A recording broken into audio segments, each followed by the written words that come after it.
नमस्कार दोस्तों, कैसे हैं आप सब लोग। उम्मीद है आप सब अच्छे होंगे और अपनी तैयारी को बड़े बेहतरीन ढंग से कर रहे होंगे। आज हम आपके सामने लेकर आए हैं भारत के इतिहास का एक महत्वपूर्ण वीडियो। ये आपकी सभी परीक्षाओं के लिए इम्पोर्टेंट हो जाता है। चाहे आप यूपी पीसीएस का एग्ज़ाम दे रहे हैं, चाहे आप आरओ का एग्ज़ाम दे रहे हैं, या उससे जुड़ा हुआ कोई भी आप एग्ज़ाम दे रहे हैं, सभी के लिए इम्पोर्टेंट हो जाएगा। और इम्पोर्टेंट ये भी है कि हम जो है केवल अपने चैनल पर यूपी पीसीएस और आरओ की तैयारी यहाँ पर करा रहे हैं। तो चलिए देर बिल्कुल नहीं करेंगे, शुरू करेंगे आज का हमारा इम्पोर्टेंट वीडियो। और आज का जो हमारा इम्पोर्टेंट टॉपिक है यह है प्राचीन भारत का इतिहास। और प्राचीन भारत के इतिहास के अंतर्गत आपको देखने को मिलेगा आज इस वीडियो में प्राचीन भारतीय जानने के स्रोत और इतिहास का विभाजन। ये सारे जो टॉपिक हैं, ये सारे टॉपिक हम आपको कवर कराने वाले हैं 2 से 3 वीडियो में। तो चलिए देर बिल्कुल नहीं करेंगे, शुरू करेंगे आज का हमारा इम्पोर्टेंट वीडियो भारत के इतिहास से संबंधित। और वीडियो शुरू करने से पहले अगर अभी तक आपने हमारे चैनल को सब्सक्राइब नहीं किया है तो आप सब्सक्राइब कर सकते हैं, वीडियो को अपने दोस्तों में भी शेयर कर सकते हैं। और हमारे चैनल पर इंडियन पॉलिटी यानी भारत के संविधान की और एक आपका इंडियन ज्योग्राफी की बहुत अच्छी मैराथन क्लास जो है अपलोड करी गई है। अगर वो आपने नहीं देखी है तो आप देख सकते हैं और उससे आपको आपकी परीक्षा में काफ़ी हेल्प जो है मिलने वाली है। तो चलिए देर बिल्कुल नहीं करेंगे, शुरू करेंगे आज का हमारा इम्पोर्टेंट वीडियो। और शुरुआत करेंगे भारत के इतिहास से। तो इतिहास सबसे पहले जानेंगे इतिहास के बारे में, इतिहास क्या हो जाता है। तो यहाँ पर बताया गया है जो इतिहास है, इतिहास शब्द इति प्लस है प्लस आज से मिलकर बना है, जिसका तात्पर्य होता है कि यह निश्चित था। इसको कहा जाता है आपका इतिहास। ठीक है, इतिहास का मतलब है यानी कि ये चीज़ें जो है वो निश्चित थी, तो इसको जो है इतिहास कहा जाएगा। ग्रीस के लोग इतिहास के लिए हिस्ट्री, जिसको अब हिस्ट्री कहा गया है, तो हिस्ट्री शब्द का प्रयोग करते थे। आपका क्वेश्चन यहीं से बनेगा कि इतिहास को जो है सबसे पहले इतिहास शब्द का इस्तेमाल कौन लोग करते थे, तो ये हो जाता ग्रीस के लोग करते थे इतिहास शब्द का सबसे पहले प्रयोग। इसका शाब्दिक अर्थ होता है बुनना। ठीक है, जो हिस्ट्री है इसका जो शाब्दिक अर्थ है इसका अर्थ होता है बुनना। और हिस्ट्री शब्द का प्रयोग हेरोडोटस ने सर्वप्रथम अपनी पुस्तक हिस्टोरिका में किया था। आपको ये पता लग गया है कि जो हिस्टोरिका है किसके द्वारा लिखी गई है, तो ये लिखी गई है हेरोडोटस के द्वारा। इसलिए हेरोडोटस को इतिहास का जनक भी माना जाता है। और अध्ययन की सुविधा के लिए इतिहास को 3 भागों में बांटा गया है। 3 भाग कौन कौन से हैं, तो सबसे पहले आपका आ जाएगा प्राचीन काल का इतिहास, दूसरा आ जाएगा मध्यकाल का इतिहास, और तीसरा आ जाता है आधुनिक काल का इतिहास। ठीक है, तो ये बांटा गया है अध्ययन की सुविधा के अनुसार कि हमारे जो अध्ययन है जो हम पढ़ते हैं उसमें जो है थोड़ी सी सुविधा हो जाएगी 3 तरह से बांटने पर। ठीक है, तो ये चीज़ आपने यहाँ पर समझ लिया।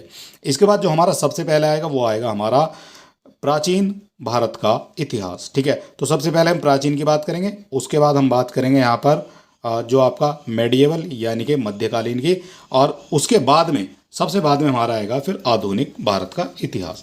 तो चलिए आज का जो हमारा टॉपिक है ये है प्राचीन भारत का इतिहास, और क्या क्या इंपॉर्टेंट हो जाता है प्राचीन भारत के इतिहास से आपकी परीक्षा के लिए। तो यहाँ बताया गया है प्राचीन भारत के इतिहास को जानने के स्रोत क्या क्या हो जाते हैं। प्राचीन भारत के इतिहास की जानकारी के मुख्यतः 2 स्रोत हैं। कौन कौन से वो स्रोत हो जाते हैं, एक तो हो जाता है आपका साहित्यिक स्रोत। ठीक है, इसमें देसी साहित्य और विदेशी साहित्य दोनों शामिल हो जाएंगे। एक हो जाता है पुरातात्विक स्रोत।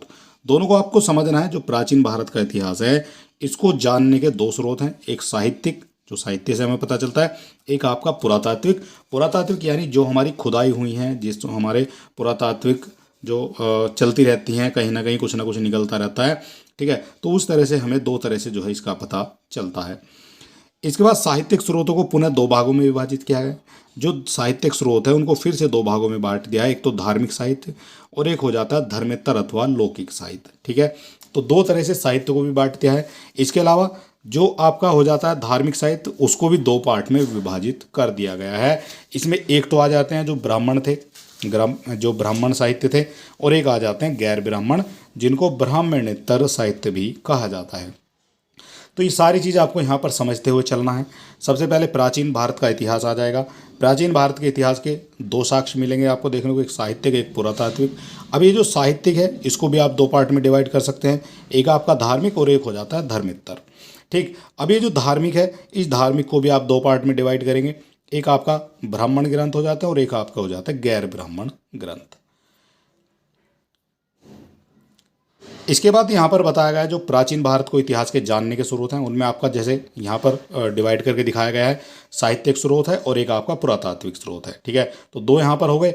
अब इन दो में से जो साहित्यिक स्रोत है उसमें एक आपका धार्मिक साहित्य आ जाएगा और एक आपका आ जाता है लौकिक साहित्य। ठीक है, तो दो तरह से आप धार्मिक साहित्यिक स्रोत को जान सकते हैं, धार्मिक से और लौकिक से। इसके बाद यहाँ पर बात करेंगे जो आपका हो जाता है धार्मिक साहित्य, इसको भी दो पार्ट में डिवाइड कर दिया, एक ब्राह्मण हो जाता है, एक आपका हो जाता है गैर ब्राह्मण जो है ग्रंथ। ठीक, और इसके बाद जो ब्राह्मण ग्रंथ है उनको आपको बांटा गया है कितने पार्ट में, तो इसमें वेद है, पुराण है, आरण्यक है, उपनिषद है, महाभारत, स्मृति ग्रंथ, ये सभी आ जाते हैं जो ब्राह्मण ग्रंथ होते हैं। और जो गैर ब्राह्मण होते हैं तो गैर ब्राह्मण में आपके जैन हैं, बौद्ध और जो बाकी धार्मिक बचते हैं वो सभी जो है गैर धार्मिक ग्रंथ में आपको देखने को मिल जाएंगे। ठीक है, तो ये तो बात हो गई है हमारी धार्मिक ग्रंथों की। इसके अलावा यहाँ पर कहा गया है जो आपका लौकिक साहित्य है, तो लौकिक साहित्य केवल इतिहास ग्रंथ और जीवनी में आपको देखने को मिल जाएगा। इसके अलावा जो दूसरा बचता है हमारा जो पुरातात्विक स्रोत है, तो पुरातात्विक में जितने भी आपके अभिलेख आते हैं, सिक्के मिले हैं, स्मारक मिले हैं, मूर्तिकला है, चित्रकला है।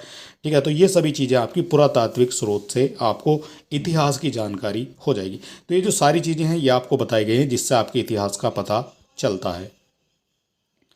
इसके बाद सबसे पहले यहाँ पर हम जानेंगे ब्राह्मण साहित्य के बारे में। ठीक है, तो ब्राह्मण साहित्य से इम्पोर्टेंट क्या है आपकी परीक्षा के लिए, तो यहाँ कहा गया है जो ब्राह्मण ग्रंथ प्राचीन भारतीय इतिहास की जानकारी हेतु अत्यंत महत्वपूर्ण माना जाता है। क्यों माना जाता है, क्योंकि इसके अंदर आपको वेद देखने को मिलेंगे। ठीक है, तो यहाँ हमने बताया तो था भी जो आपके ब्राह्मण ग्रंथ हैं तो ब्राह्मण साहित्य उसमें वेद, पुराण, आरण्यक, उपनिषद, महाभारत, स्मृति, तो और इनसे ही आपके सबसे ज़्यादा क्वेश्चन पूछे जाते हैं आपकी परीक्षाओं में। तो यहाँ पर सबसे पहले हम बात करेंगे वेद के बारे में। तो ब्राह्मण साहित्य में सबसे प्राचीन ग्रंथ जो है वो वेद ही है। ब्राह्मण साहित्य में सबसे प्राचीन जो ग्रंथ है वो वेद ही माने जाते हैं। ठीक है, सबसे प्राचीन माने जाते हैं ब्राह्मण साहित्य में, और वेदों के द्वारा प्राचीन आर्यों के धार्मिक, सामाजिक, सांस्कृतिक और आर्थिक तथा राजनीतिक जीवन पर प्रकाश पड़ता है। ठीक है, वेदों के द्वारा ही जो प्राचीन आर्य थे उनका धार्मिक, सामाजिक, आर्थिक, सांस्कृतिक और राजनीतिक जीवन पर प्रकाश डाला जाता है। इसके बाद यहाँ पर आ जाता है हमारा वेदों के संकलनकर्ता। इनसे आपके जो हैं क्वेश्चन यहाँ पर बनेंगे। ठीक है, आपकी परीक्षा में। तो वेदों के संकलनकर्ता महर्षि कृष्ण द्वैपायन वेदव्यास को माना जाता है। वेदों की संख्या कितनी बताई गई है, तो 4 हो जाती है वेदों की संख्या। ये सारे क्वेश्चन आपको इंडिविजुअल करके भी पूछा जा सकता है, विचार करने के लिए भी आपको दिया जा सकता है, और एक आपका सुमेलित करने के लिए भी क्वेश्चन यहाँ से बनते हैं। ठीक है, तो 3-4 तरह के क्वेश्चन यहाँ से आपके बन जाएंगे। वैदिक साहित्य को श्रुति भी कहा जाता है। ठीक है, श्रुति क्यों कहा जाएगा, क्योंकि इनको जो है सुना जाता था। ठीक है, जो हमारे महर्षि होते थे, जो हमारे ऋषि होते थे वो उनको सुनाते थे और हम जो सुनते थे, इसलिए उसको श्रुति भी कहा जाता है। ऋग्वेद, सामवेद, यजुर्वेद को वेद त्रय के नाम से जाना जाता है। और पिछली वीडियो में हमने वेद त्रय की एक आपको ट्रिक बताई थी। 4 वेद होते हैं आपके, कैसे जानेंगे, तो वेदों को जानने की ट्रिक है आपकी RYSA। ये इनका क्रम हो जाता है, ऋग्वेद, यजुर्वेद, सामवेद और अथर्ववेद। अगर इसमें से आप जो है ए को हटा देंगे यानी अथर्ववेद को हटा देंगे तो ये जो आपका बनता है RYS, ये बनता है आपका जो वेद त्रय में शामिल आपके हो जाते हैं। ठीक है, तो ये थोड़ा इजी हो जाएगा आपको समझना। सबसे पहले आपको राइजा लिखना है, RYSA राइजा, और राइजा हो जाता है, ये क्रम है आपका। सबसे पहले ऋग्वेद, फिर यजुर्वेद आया है, फिर सामवेद आया, फिर आपका आया है अथर्ववेद। और इसके बाद अगर आपको वेद त्रय के जानने तो RYSA को यहाँ पर आप हटा देंगे तो ये आपका वेद त्रय में शामिल 3 वेद हो जाएंगे। इसके बाद यहाँ कहा गया है ऋग्वेद के तृतीय मंडल में गायत्री मंत्र का उल्लेख है। कई बार आपकी परीक्षाओं में एक क्वेश्चन बनता है जो ऋग्वेद के कौन से मंडल में गायत्री मंत्र का उल्लेख है, तो तृतीय मंडल में हो जाएगा गायत्री मंत्र का उल्लेख। यजुर्वेद को गद और पद दोनों में लिखा जाता है, ये आपको पता होना चाहिए। जो यजुर्वेद है उसको गद और पद दोनों में लिखा जाता है। कृष्ण यजुर्वेद और शुक्ल यजुर्वेद यजुर्वेद की 2 शाखाएं मानी जाती हैं। ये यजुर्वेद की 2 शाखाएं हैं, एक कृष्ण यजुर्वेद हो जाएगा, एक शुक्ल यजुर्वेद हो जाएगा। तो यजुर्वेद की 2 शाखाएं ये हो जाएंगी। सामवेद की अधिकांश जो ऋचाएं हैं वो ऋग्वेद से ही ली गई हैं, ये भी आपको पता होना चाहिए। इसके बाद हमारा आ जाता है जो ब्राह्मण ग्रंथ है। तो ब्राह्मण ग्रंथों की रचना संहिताओं की व्याख्या हेतु सरल गद्य में की गई है। जो ब्राह्मण ग्रंथ है उनकी जो रचना है वो संहिताओं की व्याख्या हेतु सरल गद्य में की गई है। और ब्राह्मण का जो अर्थ है वो हो जाता है यज्ञ, अतः यज्ञ के विषयों का जो प्रतिपादन करने वाले ग्रंथ हैं वो उनको जो है ब्राह्मण कहा जाता है। ठीक, ये चीज़ आपने समझ ली है। प्रत्येक वेद के लिए अलग अलग ब्राह्मण ग्रंथ हैं, ये भी आपको पता होना चाहिए। जितने भी हमारे वेद हैं उनके सब के जो हैं अलग अलग ब्राह्मण ग्रंथ भी माने जाते हैं। अब यहाँ बात करेंगे आरण्यक के बारे में। महाभारत में आरण्यकों को वेदों का सार कहा गया है। जो हमारे आरण्यक हैं उनको वेदों का सार कहा गया है। और आरण्यक ब्राह्मण ग्रंथ के अंतिम भाग हैं जिसमें दार्शनिक और रहस्यात्मक विषयों का वर्णन किया गया है। तो दार्शनिक और रहस्यात्मक विषयों का जो वर्णन है ये किया गया है आपका आरण्यक में। और जंगल में पढ़े जाने के कारण इन्हें जो है अरण्यक कहा जाता है। ठीक है, तो इनको जो है जंगल में पढ़ा जाता था इसलिए इनको अरण्यक भी कहा जाता है। ठीक है, आपसे ये क्वेश्चन भी आपका बना है एक परीक्षा में कि अरण्यक जो है इनको क्यों कहा जाता है। तो इनको अरण्यक इसलिए कहा जाता है क्योंकि ये अरण्य में पढ़े, अरण्य यानी अरण्य जंगल को ही तो कहा जाता है। ठीक है, जो आपका अरण्य है वो आपका कहा जाता है जंगल को। ठीक है, तो ये जंगल का पर्यायवाची हो जाएगा, इसलिए इनको अरण्यक कहा जाता है। कुल 7 अरण्यक उपलब्ध हैं। ठीक है, ये भी आपको पता होना चाहिए कुल कितने आरण्यक उपलब्ध हैं। तो 7 आरण्यक जो है यहाँ पर उपलब्ध हो जाएंगे। इसके बाद आ जाता है हमारा जो उपनिषद है। तो उपनिषद से क्या क्या इंपॉर्टेंट है, क्या क्या क्वेश्चन आपके बनते हैं, आपको हर चीज़ का पता होना जरूरी है। तो उप का जो अर्थ है वो हो जाता है समीप, और नी का अर्थ होता है निष्ठापूर्वक, सद का अर्थ होता है बैठना, यानी जिस रहस्य विद्या का ज्ञान गुरु के समीप बैठकर प्राप्त किया जाता है उसे उपनिषद कहा जाता है। ठीक है, तो समीप, नि और सद। ठीक है, तो ये वर्ड से जुड़ा कर जो है बना है आपका उपनिषद। ठीक है, तो इसका जो अर्थ है वो आपने समझ लिया है। गुरु के समीप बैठकर शिक्षा प्राप्त करना, ज्ञान प्राप्त करना, ये हो जाता है उपनिषद का अर्थ। इसके बाद वैदिक साहित्य के अंतिम भाग होने के कारण इन्हें वेदांत भी कहा जाता है। वैदिक साहित्य के अंतिम भाग होने के कारण इन्हें वेदांत भी कहा जाता है, ये भी आपको पता होना चाहिए। ठीक है, और उपनिषदों में हमें आर्यों के प्राचीनतम दार्शनिक विचारों का ज्ञान प्राप्त होता है। उपनिषदों की जो संख्या है वो हो जाती है यहाँ पर 108। ठीक, उपनिषदों की संख्या आपसे पूछी जाएगी कितनी होती है आपकी उपनिषदों की संख्या। तो उपनिषदों की जो संख्या है वो यहाँ पर बताई गई है आपकी 108। ठीक, इसके अलावा जो उपनिषद है वो गद्य शैली के प्राचीनतम उदाहरण यहाँ पर माने गए हैं। जो भी हमारे उपनिषद है वो गद्य शैली के प्राचीनतम उदाहरण है, इतना भी आपको पता होना चाहिए। सबसे बड़ा उपनिषद ये वृहदारण्यक है, और सबसे छोटा उपनिषद हो जाता है मांडुक्य उपनिषद। ठीक है, सबसे बड़ा हो जाता है वृहद, वृहद यानी वृहद माने जो है बड़ा ही होता है।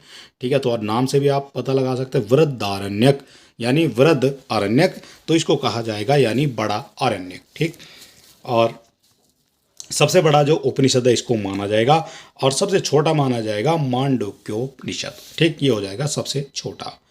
वेदांगों का प्राचीनतम उल्लेख ये मुंडकोपनिषद में प्राप्त होता है, ये भी आपको पता होना चाहिए। और भारत का राष्ट्रीय आदर्श वाक्य सत्यमेव जयते मुंडकोपनिषद से ही ये लिया गया है। ठीक है, जो भारत का राष्ट्रीय आदर्श वाक्य है सत्यमेव जयते, ये आपका मुंडकोपनिषद से ही लिया गया है। इसके बाद शंकराचार्य द्वारा 10 उपनिषदों हेतु भाष्य की रचना की गई है। शंकराचार्य द्वारा 10 उपनिषदों हेतु भाष्य की रचना भी की गई है। इसके बाद हमारा जो अगला पॉइंट है यह आ जाता है वेदांग। वेदांगों की संख्या बार बार पूछी जाती है, तो 6 आपके वेदांग हो जाते हैं। इनमें शिक्षा है, कल्प है, व्याकरण, निरुक्त, ज्योतिष और छंद, ये 6 प्रकार के आपके वेदांग हो जाएंगे। वेदांग के बाद आपके आ जाते हैं यहाँ पर सूत्र। तो वैदिक साहित्य को अक्षुण्ण बनाए रखने के लिए सूत्र साहित्य का प्रणय हुआ है। ठीक है, वैदिक साहित्य को अक्षुण्ण बनाए रखने के लिए सूत्र साहित्य का प्रणयन हुआ है, और सूत्र ग्रंथ कल्प नामक वेदांग से निकलते हैं। जो सूत्र ग्रंथ हैं ये आपके कल्प नामक वेदांग से निकले हैं। कल्प का वर्गीकरण 3 भागों में किया गया है। जो कल्प है उसका जो वर्गीकरण है वो 3 भागों में किया गया है। सबसे पहले आपके स्रोत सूत्र आ जाते हैं जिनमें यज्ञ संबंधी नियम हो जाते हैं। ठीक है, आपसे पूछा जाएगा जो यज्ञ संबंधी नियम है ये किस में है, तो ये आपके स्रोत सूत्र में ही हो जाएंगे। गृह सूत्र की बात करते हैं तो इसमें लौकिक और पारलौकिक कर्तव्यों का जो वर्णन है वो दिखाया गया है। इसके बाद यहाँ पर आ जाता है हमारा ये धर्म सूत्र। तो धर्म सूत्र में आपके धार्मिक, सामाजिक, राजनीतिक कर्तव्यों का उल्लेख दिखाया गया है। ठीक है, तो ये हो जाता है धर्म सूत्र। और धर्म सूत्र से ही स्मृति ग्रंथों का विकास हुआ है। ठीक है, ये भी आपको पता होना चाहिए, धर्म ग्रंथों से ही, धर्म सूत्र से ही स्मृति ग्रंथों का विकास हुआ है। प्रमुख स्मृति ग्रंथ हैं जिसमें मनुस्मृति, याज्ञवल्क्य स्मृति, पारशर स्मृति, नारद स्मृति और बृहस्पति स्मृति, ये सभी जो है इसमें देखने को मिल जाएंगी। मनुस्मृति सबसे प्राचीन तथा प्रमाणिक मानी जाती है, ये आपको पता होना चाहिए मनुस्मृति के बारे में। ये सबसे प्राचीन और सबसे प्रमाणिक मानी जाती है। मनुस्मृति के जो भाष्यकार हैं यानी टीकाकार हैं उनमें आपके मेधातिथि, गोविंदराज, भारूची और कल्लुक भट्ट, ये सभी जो हैं मनुस्मृति के टीकाकार हो जाते हैं। और याज्ञवल्क्य स्मृति के टीकाकार हैं, जो याज्ञवल्क्य स्मृति है उसके जो टीकाकार है उसमें विश्वरूप, विज्ञानेश्वर और अपराग, तीन हो जाते हैं याज्ञवल्क्य स्मृति के टीकाकार। और व्याकरण ग्रंथों में सबसे महत्वपूर्ण पाणिनि ग्रंथ जो है ये अष्टाध्यायी है। ठीक है, ये पाणिनि द्वारा जो है कृत है, यानी पाणिनि के द्वारा ये लिखा गया है और ये कहा जाता है अष्टाध्यायी। इसके बाद यहाँ पर आ जाता है हमारे पुराण। पुराण से क्या क्या इंपॉर्टेंट है, तो सर्वप्रथम पुराण शब्द का जो उल्लेख है वो अथर्ववेद में हुआ है। जो पुराण शब्द है वो सबसे पहले कहाँ पर देखा गया है, तो ये देखा गया है आपका अथर्ववेद में। पुराणों की संख्या कितनी है, तो पुराणों की संख्या हो जाती है आपकी 18। इसके बाद पुराणों के रचयिता लोमहर्ष अथवा उनके पुत्र उग्रश्रवा थे। जो पुराण थे, पुराणों के जो रचयिता हैं वो लोमहर्ष अथवा उनके पुत्र उग्रश्रवा हो जाते हैं। पुराणों में भविष्यत काल के शैली में कलयुग के राजाओं का विवरण मिलता है। जो पुराण है, पुराणों में भविष्यत काल शैली में कलयुग के राजा का विवरण मिलता है। मत्स्य पुराण सबसे प्राचीन और प्रमाणिक है, ये भी आपको पता होना चाहिए। ठीक है, जो मत्स्य पुराण है वो सबसे प्राचीन है और सबसे प्रमाणिक भी माना जाता है। प्रमुख पुराण और उनसे संबंधित वंश कौन कौन से हैं, तो सबसे पहले आपका हो जाता है विष्णु पुराण और इससे जो संबंधित वंश है वो हो जाता है मौर्य वंश। मत्स्य पुराण हो जाएगा, इससे संबंधित हो जाता है आंध्र, सातवाहन तथा शुंग वंश। और वायु पुराण से संबंधित हो जाता है आपका गुप्त वंश। ये भी आपके क्वेश्चन बनते हैं। इसके बाद छांदोग्य उपनिषद में पुराणों को पंचम वेद कहा गया है। जो छांदोग्य उपनिषद हैं उसमें पुराणों को पंचम वेद भी कहा जाता है। आपसे ये पूछा जाएगा जो पंचम वेद है वो किसको कहा जाता है, तो पंचम वेद कहा गया है आपका छांदोग्य उपनिषद में पुराणों को। ठीक, ये चीज़ आपको समझनी है। स्कंद पुराण सबसे बड़ा पुराण है, इसमें श्री सत्यनारायण व्रत कथा का उल्लेख मिलता है। जो श्री सत्यनारायण की व्रत कथा है उसका उल्लेख मिलता है आपका स्कंद पुराण में। इसके बाद अग्नि पुराण को विश्व कोश की संज्ञा दी गई है। जो आपका अग्नि पुराण है उसको विश्व कोश की संज्ञा भी दी गई है। वरा पुराण में मथुरा नगरी और नचिकेता की कथा का उल्लेख मिलता है। जो वरा पुराण है उसमें आपका मथुरा नगरी और नचिकेता की कथा का उल्लेख भी मिलता है। इसके बाद नारदीय पुराण में बौद्ध धर्म की कड़ी निंदा की गई है। जो नारदीय पुराण है उसमें बौद्ध धर्म की कड़ी निंदा की गई है। आपसे जो क्वेश्चन बनेगा वो यही बनेगा कि बौद्ध धर्म की जो कड़ी निंदा है वो किस पुराण में की गई है, तो ये की गई है आपकी नारदीय पुराण में। इसके बाद गौतम धर्म सूत्र सबसे प्राचीन धर्म सूत्र भी माना जाता है। जो गौतम धर्म सूत्र है ये सबसे प्राचीन धर्म सूत्र भी माना जाएगा और इसमें आपद धर्म का उल्लेख भी मिलता है। ठीक है, तो इसमें किसका उल्लेख मिलता है, तो आपद धर्म का उल्लेख यहाँ पर मिलता है। इसके बाद अगला पॉइंट आता है हमारा यहाँ पर महाकाव्य। महाकाव्य से क्या क्या इंपॉर्टेंट हो जाता है, तो वैदिक साहित्य के बाद धार्मिक साहित्य में रामायण और महाभारत नामक दो महाकाव्य महत्वपूर्ण माने जाते हैं। ठीक, तो ये माने जाते हैं धार्मिक साहित्य में रामायण और महाभारत नामक दो महाकाव्य जो है महत्वपूर्ण माने गए हैं। इनमें जो रामायण की रचना है वो महर्षि वाल्मीकि के द्वारा की गई है। ठीक है, ये आपको समझना है, रामायण की रचना महर्षि वाल्मीकि के द्वारा की गई है। और यहाँ कहा गया है रामायण में कुल 7 कांड हैं, ये आपको पता होना चाहिए। रामायण के 7 कांडों के बारे में आपसे क्वेश्चन बनता है। रामायण में कुल 7 कांड है और इसमें आरंभ में 6000 श्लोक थे जो बढ़कर अब 24000 हो गए हैं। पहले इसमें 6000 श्लोक थे, अब बढ़कर हो गए हैं 24000। ठीक है, रामायण में कुल कितने कांड है, तो 7 कांड है। सातों के बारे में हम जो है विस्तार से आगे डिस्कस करेंगे। इसलिए रामायण को चतुर्विशति शास्त्री संहिता कहा जाता है। ठीक है, तो रामायण को कहा जाता है चतुर्विशति साहित्य संहिता। इसमें बालकांड सबसे बड़ा और सबसे छोटा हो जाता है किष्किंधा कांड। ठीक, ये बार बार पूछा जाता है सबसे बड़ा कांड कौन सा है, तो ये हो जाता है बालकांड, और सबसे छोटा हो जाता है किष्किंधा कांड। महाभारत की रचना महर्षि वेदव्यास के द्वारा की गई है, ये भी आपको पता होना चाहिए। इसके अलावा रामायण की बात करेंगे तो रामायण की जो रचना की गई है वो महर्षि वाल्मीकि के द्वारा की गई है, ये भी आपको पता होना चाहिए। और महाभारत में 1,00,000 श्लोक हैं। कितने श्लोक हैं महाभारत में, तो 1,00,000 श्लोक हो जाते हैं, जिसके कारण इसको सत साहित्य संहिता भी कहा जाता है। 1,00,000 श्लोक हो जाने के कारण इसको सत साहित्य संहिता भी कहा जाता है। ठीक है, तो ये नाम आपको याद रखना है। ये कई बार क्वेश्चन पूछा गया है कि सत साहित्य संहिता किसको कहा जाता है, तो ये कहा जाता है महाभारत को। इसके बाद महाकाव्यों में प्राचीन भारतवर्ष की सामाजिक, धार्मिक और राजनीतिक दशा की जानकारी मिलती है। जो महाकाव्य हैं उससे हमें प्राचीन भारतवर्ष की जो सामाजिक है, धार्मिक है और राजनीतिक जो भी दशाएं होती थी उनकी जानकारी मिलती है हमें महाकाव्य से। इसके बाद हमारा जो अगला क्वेश्चन है वो बनता है यहाँ पर ब्राह्मणेतर जो साहित्य होते हैं उनसे क्या क्या इंपॉर्टेंट है आपके, वो भी आपको पता होना चाहिए। तो ब्राह्मणेतर में आपके आ जाते हैं सबसे पहले बौद्ध साहित्य, और बौद्ध साहित्य से क्या इंपॉर्टेंट है आपको देखने को मिलेगा सब इसी वीडियो में। तो यहाँ बात करेंगे सबसे प्राचीन बौद्ध ग्रंथ जो है वो हो जाता है त्रिपिटक। ठीक, ये कई बार परीक्षाओं में पूछा जाता है त्रिपिटक किस धर्म से संबंधित है, तो ये बौद्ध धर्म से संबंधित हो जाएगा त्रिपिटक। इनके नाम हैं एक सुत्त पिटक, विनय पिटक और अधिगम पिटक।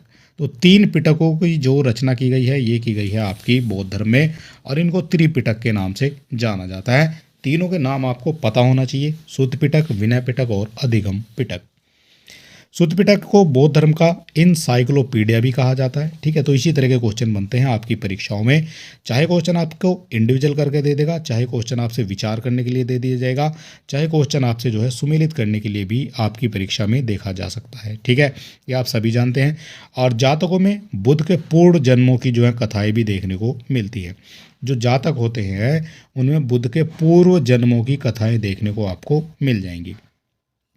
इसके अलावा प्राचीन बौद्ध ग्रंथ जो है ये पाली भाषा में लिखा गया है, ये भी आपको पता होना चाहिए। ठीक, आपसे यही पूछ लिया जाएगा जो प्राचीन बौद्ध ग्रंथ है किस भाषा में लिखा गया है, तो ये लिखा गया है पाली भाषा में। और दीपवंश और महावंश से मौर्यकालीन इतिहास की जानकारी भी मिलती है। एक दीपवंश है, एक महावंश है, इनसे मौर्यकालीन इतिहास की जानकारी मिल जाएगी। संस्कृत में लिखित महावस्तु और ललित विस्तार से महात्मा बुद्ध का जीवन का चरित्र भी मिलता है। ठीक है, और यहाँ पर आ जाता है हमारा जैन साहित्य। अब जैन साहित्य से हमारे क्या क्या इंपॉर्टेंट है क्वेश्चन जो आपकी परीक्षाओं में पूछे जाते हैं। तो जैन साहित्य को आगम भी कहा जाता है। ठीक है, आपसे पूछा जाएगा आगम किसको कहा जाता है। 4 ऑप्शन आपको दे दिए जाएंगे। बौद्ध धर्म दे दिया जाएगा ऑप्शन में, जैन धर्म दे दिया जाएगा और 2 और दे दिए जाएंगे। तो आपको बताना है किस से जो है संबंधित हो जाता है आगम। तो आगम आपको बता दिया गया जैन धर्म से संबंधित हो जाएगा। भगवती सूत्र में महावीर के जीवन पर प्रकाश पड़ता है, जो भगवती सूत्र है। जैन धर्म का प्रारंभिक इतिहास कल्प सूत्र से ज्ञात होता है, ये भी आपको पता होना चाहिए। और कल्प सूत्र की जो रचना है वो भद्रबाहु के द्वारा की गई है। कल्प सूत्र की जो रचना है ये भद्रबाहु के द्वारा की गई है। जैन ग्रंथों की रचना प्राकृतिक भाषा में हुई है। ठीक है, ये भी आपको पता होना चाहिए। जो जैन ग्रंथ हैं उनकी रचना हुई है प्राकृतिक भाषा में। सबसे महत्वपूर्ण जैन ग्रंथ हेमचंद्र कृत परिशिष्ट पर्वन है। ये हो जाता है सबसे महत्वपूर्ण जैनों का ग्रंथ। हेमचंद्र कृत हो जाती है, हेमचंद्र के द्वारा लिखी गई है और इसका नाम है परिशिष्ट पर्वन। जैन ग्रंथों का जो संकलन है वो अंतिम रूप से 6ठी सदी में गुजरात के वल्लभी नगर में हुआ है। ये हुआ है जैन ग्रंथों का संकलन अंतिम रूप से। ठीक, तो अंतिम रूप से कहाँ हुआ है, तो गुजरात के वल्लभी में हुआ है। इसके बाद हमारा आ जाता है जो लौकिक साहित्य है। अब लौकिक साहित्य से क्या क्या इंपॉर्टेंट हो जाता है आपकी परीक्षा के लिए। तो लौकिक साहित्य में अंतर्गत ऐतिहासिक और अर्ध ऐतिहासिक ग्रंथ, विदेशी विवरण और जीवनियों को भी रखा जाता है। ठीक है, ये आपको पता होना चाहिए। ऐतिहासिक रचनाओं में कौटिल्य के अर्थशास्त्र का महत्वपूर्ण स्थान भी माना जाता है। तो ये माना जाएगा कौटिल्य के अर्थशास्त्र का महत्वपूर्ण स्थान और ऐतिहासिक रचनाओं में हो जाता है ये। अर्थशास्त्र को भारत का पहला राजनीतिक ग्रंथ भी माना जाता है। ये है तो अर्थशास्त्र नाम इसका, लेकिन है किससे संबंधित? ये है राजनीति से संबंधित। ठीक, तो यहाँ आपको कन्फ्यूज होने की आवश्यकता बिल्कुल भी नहीं है। नाम इसका अर्थशास्त्र है, लेकिन ये राजनीति से संबंधित हो जाएगा। अर्थशास्त्र मौर्यकालीन इतिहास और राजनीतिक ज्ञान के महत्वपूर्ण स्रोत हो जाते हैं। इसके अतिरिक्त विशाख दत्त कृत मुद्रा राक्षस, विशाख दत्त के द्वारा लिखी गई है मुद्रा राक्षस, और सोमदेव के द्वारा लिखी गई है कथा सरित सागर, और क्षेमेंद्र द्वारा लिखी गई है व्रत कथा मंजरी। तो ये भी महत्वपूर्ण स्रोत माने जाते हैं इनके अलावा। ठीक है, ये आपको समझना पड़ेगा। इसके बाद कल्लन द्वारा रचित राजतरंगिणी से 11वीं शताब्दी के कश्मीर के इतिहास का ज्ञान भी मिलता है। राजतरंगिणी में किसका इतिहास है? तो राजतरंगिणी में हो जाता है जम्मू कश्मीर का इतिहास। और राजतरंगिणी किसके द्वारा लिखी गई है? तो ये लिखी गई है कल्लन के द्वारा। विदेशी यात्रियों का जो विवरण है वो क्या क्या हो जाता है, ये आपको पता होना चाहिए। विदेशी यात्रियों का विवरण, तो यहाँ पर यूनानी और रोमन लेखक, इनसे क्या क्या क्वेश्चन आपके बनते हैं? तो ये बनाया जाएगा, टेशियस ईरान का राजवैद्य था। जो टेशियस है ये ईरान का राजवैद्य हो जाता है। और हेरोडोटस की पुस्तक हिस्टोरिका से 5वीं शताब्दी ईसा पूर्व के भारत और फारस के संबंधों का उल्लेख भी मिलता है। ठीक, तो भारत और फारस के संबंधों का जो उल्लेख मिलता है ये किस पुस्तक में मिलता है? तो आपको बता देना, जो हेरोडोटस ने लिखी थी हिस्टोरिका, उसमें मिलता है। और ये बात कब की है? तो ये हो जाती है 5वीं शताब्दी ईसा पूर्व की। इसके बाद सिकंदर के समकालीन जो निर्याकस थे, आने सिक्रेटस थे, और अरिस्टोबुलस के विवरण अधिक प्रमाणिक और विश्वसनीय माने जाते हैं। ठीक है, तो किसके माने जाते हैं? तो ये माने जाते हैं आपके सिकंदर के समकालीन निर्याकस, आने सिक्रेटस और अरिस्टोबुलस। इसके बाद जो अरिस्टोबुलस है उसकी हिस्ट्री ऑफ वार नामक पुस्तक लिखी थी। ठीक है, ये लिखी गई है अरिस्टोबुलस के द्वारा। हिस्ट्री ऑफ वार नामक पुस्तक लिखी गई थी। सिकंदर के बाद के लेखकों में 3 राजदूतों, जिसमें मेगास्थनीज, डाइमेकस और डायोनिसियस, ये उल्लेखनीय है। ये किसके काल में है? तो ये आ जाते हैं सिकंदर के काल। ये किसके बाद आ जाते हैं? तो ये आ जाते हैं सिकंदर के बाद के लेखक हो जाते हैं ये। इसके बाद सेलुकस निकेटर का जो राजदूत था ये था मेगास्थनीज। कई बार इनसे क्वेश्चन आपका बनता है मेगास्थनीज से। और ये चंद्रगुप्त मौर्य के दरबार में आया था आपका मेगास्थनीज। मेगास्थनीज ने अपनी पुस्तक इंडिका में मौर्य युगीन समाज पर संस्कृति का वर्णन किया है। और डाइमेकस जो है ये सीरियन नरेश एंटोयोकस का राजदूत था, जो बिंदुसार के दरबार में आया था। आपसे कई क्वेश्चन यहाँ से बनते हैं कि यहाँ से पूछा जाएगा चंद्रगुप्त मौर्य के दरबार में कौन आया था? तो ये आ जाता है मेगास्थनीज। इसके बाद बिंदुसार के दरबार में कौन आया था? तो ये आ जाता है आपका डाइमेकस सीरियन। ठीक है, इसके बाद यहाँ पर हमारा जो अगला क्वेश्चन बनता है, डायोनिशियस मिस्र नरेश टोलमी फिलाडेल्फस का राजदूत था, जो अशोक के राज दरबार में आया था। ये हो जाता है डायोनिशियस, जो मिस्र नरेश टोलमी फिलाडेल्फस का राजदूत था और अशोक के राज दरबार में आया था डायोनिशियस। टोलमी ने 2री शताब्दी में ज्योग्राफी नामक पुस्तिका लिखी थी। ठीक है, ये पुस्तक आपसे पूछी जाएगी, जो ज्योग्राफी पुस्तक है इसके लेखक कौन है या फिर ये किसके द्वारा लिखी गई है? तो ये लिखी गई है टोलमी के द्वारा। इसी तरह से प्लिनी ने 1म शताब्दी में लिखी थी नेचुरल हिस्ट्री। ये नामक पुस्तक जो है लिखी गई है प्लिनी के द्वारा। प्लिनी ने भारत को रत्नों की राजधानी भी कहा है। ठीक, आपसे पूछा जाएगा रत्नों की राजधानी भारत को किसके द्वारा कहा गया है? तो ये कहा गया है प्लिनी के द्वारा। और प्लिनी की एक महत्वपूर्ण पुस्तक है, जो क्वेश्चन बनता है जहाँ से, ये हो जाती है नेचुरल हिस्ट्री। कोस्मोस ने क्रिश्चियन टोपोग्राफी नामक पुस्तक लिखी है। तो ये लिखी गई है आपकी कोस्मोस के द्वारा, क्रिश्चियन टोपोग्राफी नामक पुस्तक। नेचुरल हिस्ट्री में पेड़ पौधे, खनिज पदार्थों, भारतीय पशुओं आदि का उल्लेख भी मिलता है। ठीक है, कहाँ मिलेगा? तो ये मिल जाएगा आपका नेचुरल हिस्ट्री में। पेरिप्लस ऑफ द इरीथ्रियन सी नामक पुस्तक के लेखक के बारे में जानकारी नहीं मिली है। जो पेरिप्लस ऑफ द इरीथ्रियन सी है उसके नामक पुस्तक के लेखक के बारे में अभी तक जानकारी नहीं मिली है। इसका लेखक 1ली शताब्दी में हिंद महासागर की यात्रा पर आया था और इसने उस समय के भारतीय बंदरगाहों, व्यापारिक वस्तुओं के बारे में जानकारी दी थी। पेरिप्लस ऑफ द इरीथ्रियन जो सी है उसको समुद्री यात्रियों के लिए गाइड बुक भी माना जाता है। ठीक है, लेखक का भी पता नहीं है, लेकिन समुद्री यात्रियों के लिए इसको गाइड बुक के नाम से जाना जाता है। इसके बाद यहाँ पर आ जाते हैं हमारे चीनी लेखक। अब चीनी लेखक हमारे कई सारे आए थे। अब कौन कौन से आए थे, कब कब आए हैं, तो सब चीज़ें यहाँ पर देख लेते हैं। तो सबसे पहले बात की गई है यहाँ पर फाहियान के बारे में।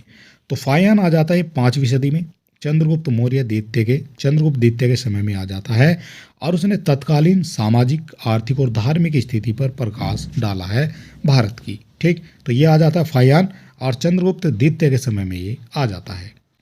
इसके बाद आ जाता है हमारा ह्वेनसांग, इंपॉर्टेंट हो जाएगा, जो 7वीं सदी में हर्ष के शासनकाल में आपका आ जाता है। ठीक है, तो हर्षवर्धन के काल में आ जाता है ह्वेनसांग, और वह भारत में 16 वर्षों तक रहा था। ये भी आपको पता होना चाहिए, आपसे पूछा जाएगा भारत में कितने दिन तक रहा है, तो 16 वर्षों तक ह्वेनसांग रहता है भारत में। 6 वर्षों तक उसने नालंदा विश्वविद्यालय में अध्ययन भी किया था। ठीक है, जो नालंदा विश्वविद्यालय है बिहार में, वहाँ पर अध्ययन करता है 6 वर्ष तक आपका ह्वेनसांग। ह्वेनसांग की भारत यात्रा वृतांत सीयू की नाम से जाना जाता है। ह्वेनसांग की जो भारत यात्रा है, जो सीयू की है, उसको सीयू की के नाम से जाना जाता है। ह्वेनसांग को प्रिंस ऑफ प्रीलिम्स अथवा यात्रियों का राजकुमार भी कहा जाता है। किसको कहा जाता है, तो ये कहा जाता है ह्वेनसांग को प्रिंस ऑफ प्रीलिग्रम्स अथवा यात्रियों का राजकुमार इसको कहा जाता है। इत्सिंग की बात करेंगे तो 7वीं सदी के अंत में भारत आ जाता है इत्सिंग। ठीक है, तो कई सारे यात्री हैं जो चीन से आए हैं। उसने विक्रमशिला और नालंदा विद्यालयों में भारतीयों की वेशभूषा तथा खान पान आदि के विषय में लिखा है। मा तुआन लिन ने हर्ष के पूर्वी अभियानों तथा चाउ चू कुआ ने चोलकालीन इतिहास पर प्रकाश डाला है। ठीक है, तो ये भी आपको समझना चाहिए। इसके बाद चीनी आते आ जाता है सुंगयुन, जो 518 ईस्वी में भारत आ जाता है, और सप्ताह के 7 दिनों का प्रथम उल्लेख ऐरन अभिलेख में मिलता है। सप्ताह में कितने दिन होंगे, तो 7 दिन होंगे। तो ये जो उल्लेख है प्रथम किस में मिला है, प्रथम उल्लेख, तो ये मिल जाता है आपको ऐरन अभिलेख में देखने को। इसके बाद आ जाता है आपका अरबी लेखक। ठीक, अरबी लेखक कौन कौन से हो जाते हैं, तो यहाँ कहा गया अलबरूनी 11वीं सदी में महमूद गजनबी के साथ भारत आया था। जो अलबरूनी है 11वीं सदी में महमूद गजनबी के साथ भारत आ जाता है, ये है आपका अरबी लेखक। और उसने जो है तहकीक हिंद अथवा किताब उल हिंद नामक ग्रंथ की रचना की, जिसमें राजपूत कालीन समाज, धर्म, रीति रिवाज आदि का विस्तृत वर्णन भी हो जाएगा। अलबरूनी ज्योतिष, गणित, विज्ञान, अरबी, फारसी तथा संस्कृत का अच्छा ज्ञाता था उस समय। ठीक है, तो अलबरूनी कौन हो जाता है, ये हो जाता है ज्योतिष, गणित, विज्ञान, अरबी, फारसी और संस्कृत का एक अच्छा ज्ञाता माना जाता है। 9वीं सदी में भारत आने वाले अरबी यात्री सुलेमान ने 5 पाल एवं प्रतिहार शासकों के तत्कालीन आर्थिक, राजनीतिक और सामाजिक दशा का वर्णन भी किया है। तो ये हो जाता है 9वीं सदी में भारत आने वाले यात्री, अरबी यात्री सुलेमान ने पाल और प्रतिहार शासकों के तत्कालीन आर्थिक, राजनीतिक तथा सामाजिक दशा का वर्णन भी किया था। इसके बाद आ जाते बगदाद से भारत की यात्रा पर आने वाले अल मसूदी ने राष्ट्रकूट और प्रतिहार शासकों के विषय में जानकारी दी है। तो अल मसूदी ने जो राष्ट्रकूट हैं और जो प्रतिहार हैं उनके शासकों के बारे में जो जानकारी मिलती है वो मिलती है अल मसूदी से। इसके बाद यहाँ पर हमारा अगला पॉइंट आता है अन्य विदेशी लेखक, जो हो जाते हैं अन्य विदेशी लेखक। अन्य विदेशी लेखकों में सबसे पहले आ जाता है आपका इब्न बतूता। इब्न बतूता द्वारा अरबी भाषा में लिखा गया उसका यात्रा वृत्तांत हो जाता है रेहला। ठीक है, कई बार क्वेश्चन बनता है आपका रेहला जो है किसके द्वारा लिखा गया है, तो ये लिखा गया है इब्न बतूता के द्वारा। इसके बाद यह 14वीं सदी में भारतीय उपमहाद्वीप के सामाजिक तथा सांस्कृतिक जीवन के विषय में जानकारी का महत्वपूर्ण स्रोत भी माना जाता है। इसके बाद तारानाथ एक तिब्बती लेखक हो जाता है। जो तारानाथ है एक तिब्बती लेखक है और इसने कंयूर और तैयूर नामक ग्रंथ की रचना की है। तो कंयूर और तैयूर नामक ग्रंथ की जो रचना है ये की गई है तारानाथ के द्वारा। ठीक, आजकल जो है काफ़ी डीप क्वेश्चन आपसे पूछे जाते हैं आपकी परीक्षाओं में, इसलिए आपको डीप ही पढ़ना पड़ेगा, डीप स्टडी आपको करनी पड़ेगी। इसके बाद मार्को पोलो 13वीं सदी के अंत में पांड्य देश की यात्रा पर आया था। कौन आया था? मार्को पोलो आया था, 13वीं सदी में आया था और पांड्य देश की यात्रा पर आया था। इसके बाद यहाँ पर हम बात करेंगे जो हमारे हो जाते हैं पुरातात्विक स्रोत। ठीक है, तो पुरातात्विक स्रोतों को हम समझ लेते हैं एक एक करके सभी को। तो सबसे पहले यहाँ बताया गया है प्राचीन भारत के अध्ययन के लिए पुरातात्विक सामग्रियाँ सर्वाधिक प्रमाणिक मानी जाती हैं। जो पुरातात्विक सामग्रियाँ हैं ये सर्वाधिक प्रमाणिक मानी जाती हैं प्राचीन भारत के अध्ययन के लिए। इसके अंतर्गत मुख्यतः अभिलेख, सिक्के, स्मारक, भवन, मूर्तियाँ और चित्रकला आदि आते हैं। इनमें अभिलेख देखने को मिल जाएंगे, सिक्के भी, स्मारक भी, भवन भी, मूर्तियाँ भी और चित्रकला जो भी होती है वो भी सब देखने को मिल जाएगी आपकी पुरातात्विक स्रोतों के अंतर्गत। इसके बाद यहाँ सबसे पहले बात करें लेते हैं हम अभिलेख के बारे में। तो अभिलेख हो जाएंगे सर्वाधिक प्राचीन अभिलेख मध्य एशिया माइनर के बोगजगोई नामक स्थान से लगभग 1400 ईसा पूर्व में मिला था। लगभग की बात की गई है, 1400 ईसा पूर्व की ये बात कर रहे हैं और ये हो जाता है सर्वाधिक प्राचीन अभिलेख। ठीक, कहाँ मिला है? मध्य एशिया माइनर के बोगजगोई नामक स्थान से मिला था। बोगजगोई अभिलेख में इंद्र, मित्र, वरुण और नासत्य वैदिक देवताओं का उल्लेख भी किया गया है। भारत में सबसे प्राचीन अभिलेख अशोक के हैं जो लगभग 3री शताब्दी ईसा पूर्व के हो जाते हैं। तो भारत में है सबसे प्राचीन अभिलेख ये अशोक के हैं और लगभग 3री शताब्दी ईसा पूर्व के ये माने जाते हैं। मास्की, गुर्जरा, निट्टूर और उडेगोलम से प्राप्त अभिलेखों में अशोक के नाम का स्पष्ट उल्लेख भी मिलता है। ठीक, आपसे क्वेश्चन बनेगा अशोक के नाम का जो स्पष्ट उल्लेख है ये किस जो है अभिलेख में मिलता है? तो मास्की में मिलता है, गुर्जरा में मिलता है, निट्टूर में मिलता है और उडेगोलम में भी देखने को मिल जाएगा। अशोक के अभिलेख मुख्यतः ब्राह्मी, खरोष्टी, यूनानी और अरामाइक लिपियों में भी देखने को मिले हैं। तो ये भाषाएं हो जाती हैं उस समय की जो लिपि है, तो ये मिल जाते हैं ब्राह्मी, खरोष्टी, यूनानी और अरामाइक लिपियों में मिल जाते हैं।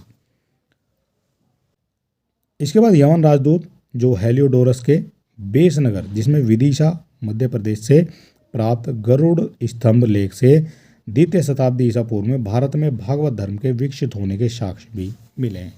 तो ये मिल जाते हैं यवन राजदूत हेलियोडोरस के बेसनगर से प्राप्त जो गरुड़ स्तंभ हुआ है उससे पता चलता है आपका भागवत धर्म के विकसित होने का साक्ष्य। इसके बाद आ जाता है जो सोहगोरा स्तंभ लेख से सर्वप्रथम दुर्भिक्ष यानी अकाल की जानकारी भी मिली है। तो अकाल की जानकारी सबसे पहले मिली है आपकी सोगोरा स्तंभ लेख से। मंदसौर अभिलेख से रेशम बुनकर श्रेणियों का उल्लेख भी मिलता है।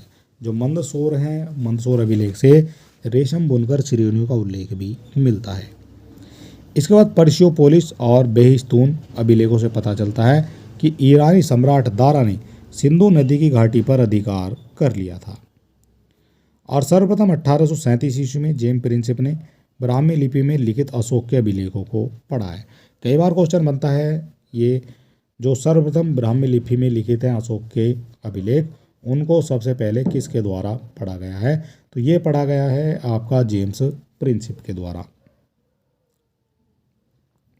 अभिलेखों का अध्ययन एपिग्राफी कहलाता है। जो अभिलेख है उनका जो अध्ययन है वो कहलाता है एपिग्राफी। सती प्रथा का प्रथम साक्ष्य ये मिलता है आपको 510 ईसा पूर्व ईसा के भानुगुप्त के ऐरन अभिलेख से मिला है सती प्रथा का प्रथम साक्ष्य। ठीक, कई बार क्वेश्चन ये बनता है सती प्रथा का जो प्रथम बार साक्ष्य मिला है 510 ईस्वी में ये किसके अभिलेख से मिलता है? तो ये हो जाता है भानुगुप्त का अभिलेख।